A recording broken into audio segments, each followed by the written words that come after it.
সাল্লাল্লাহু আলাইহি ওয়াসাল্লাম বলেছেন, চার শ্রেণীর মানুষ আছে, এদেরকে আমি সমানভাবে অভিশাপ দিলাম। কয় শ্রেণী?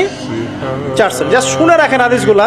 আমি জানি এই বিশ্বে আপনি এই হাদিসগুলোর উপর ইমপ্লিমেন্টেশনে যেতে পারবেন না, এটা আমি বুঝি, কিন্তু আকীদা ঠিক থাকতে কি কোনো সমস্যা আছে? একটা মানুষ পাপ করে, জেনে করে যে হ্যাঁ আমি জানি এই কাজটা খারাপ, ঠিক আছে। আর একটা মানুষ মনে করে না এটা করলেও হয়, না করলেও হয়, কোনো সমস্যা নেই। আরেকটা মানুষ মনে করে যে না আমি একটা ডাহা পাপ করছি, এটা থেকে বেঁচে থাকা আমার উচিত ছিল কিন্তু আমি পারছি না। আর একজন পাপ করছে যে আমি মানি না এসব বিধান টিধান, যা ভালো মনে হবে দুনিয়ার জন্য করব। এরা কি সবাই সমান?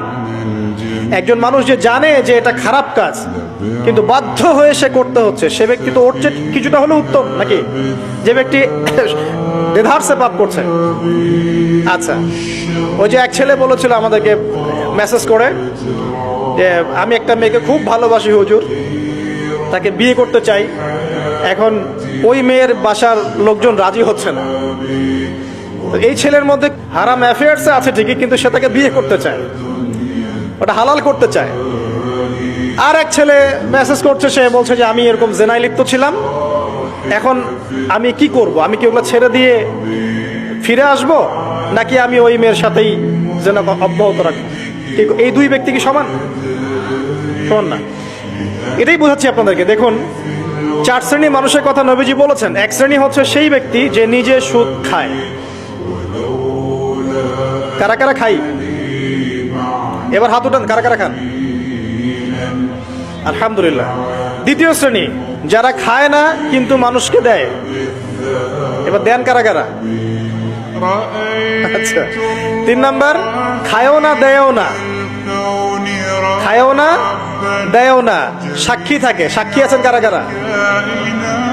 সাক্ষী অনেক জনে আছে। আচ্ছা, মাশাআল্লাহ, লা ইলাহা ইল্লাল্লাহ। চার নাম্বার, খায়ও না দেয়ও না, সাক্ষীও থাকে না, লিখে রাখে। এবার লেখেন কারা কারা? এইবার তো মুশকিল। এখানে তো অনেক বিসিএস ক্যাডার আছেন মনে হয়, এবং অনেক এমন এমন সেকশনে জব করছেন যেখানে লিখতে হচ্ছে নাকি। তো এই চার শ্রেণীর মানুষকে নবী সাল্লাল্লাহু আলাইহি ওয়াসাল্লাম কি করেছেন ভাই, আমি শুনাই আপনাকে খালি। আল্লাহ নবী বলেছেন যে আমি চার শ্রেণীর মানুষকে সমানভাবে অভিশাপ দিয়ে গেলাম, এতটুকু বলেছেন।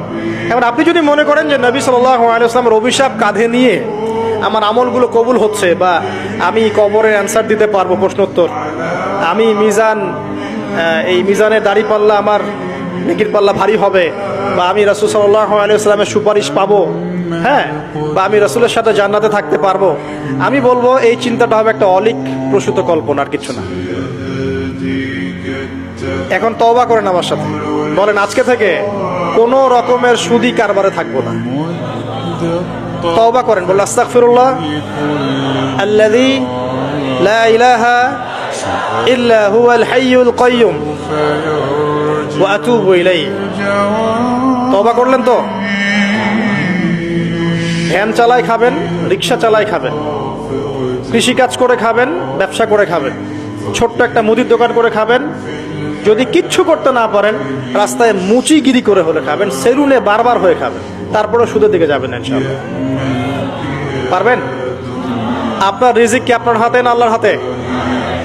না, আমাদের রিজিক তো আমাদের হাতে। যে ব্যক্তি মনে করে রিজিক আল্লাহর হাতে, সে কি কখনো ঘুষ নিতে পারে? সে অন্যের সম্পদ আত্মসাৎ করতে পারে? সে অন্যের জমি সিজ করতে পারে? সে দুর্নীতি করতে পারে? সে সুদ খাইতে পারে? কেন খায়? কারণ সে মনে করে রিজিকের মালিক সে নিজেই।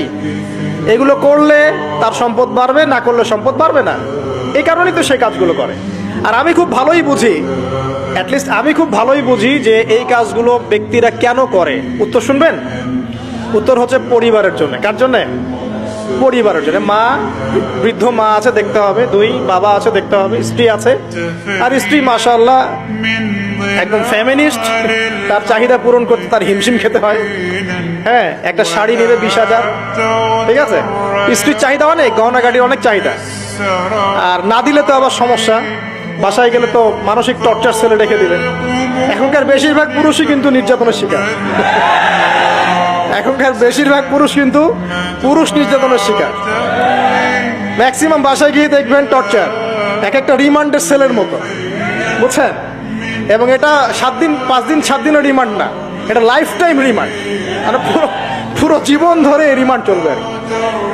তো এই যে সমস্যা, তা কার কার জন্য করি? পরিবার, সন্তান, ওই পিতা মাতা, আত্মীয় স্বজন, এগুলোর জন্য। কিন্তু একটা কথা শোনেন আমার, আমরা যখন মারা যাব না, আমরা মারা গেলে পরে 40 দিন তারা আমাদেরকে মনে রাখবে কিনা সন্দেহ আছে। বিশ্বাস করছেন না? এই যে আমাদের অনেক আত্মীয় স্বজন মারা গেছে না, বছরে একটা বারো কি কবরস্থানে কেউ গিয়েছে?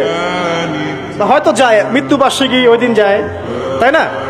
দেখেন আমরা কিন্তু আস্তে আস্তে ভুলে গিয়েছি তাদেরকে, আমরা ব্যস্ত হয়ে গেছি। ঠিক একইভাবে তারাও আমাদেরকে ভুলে যাবে।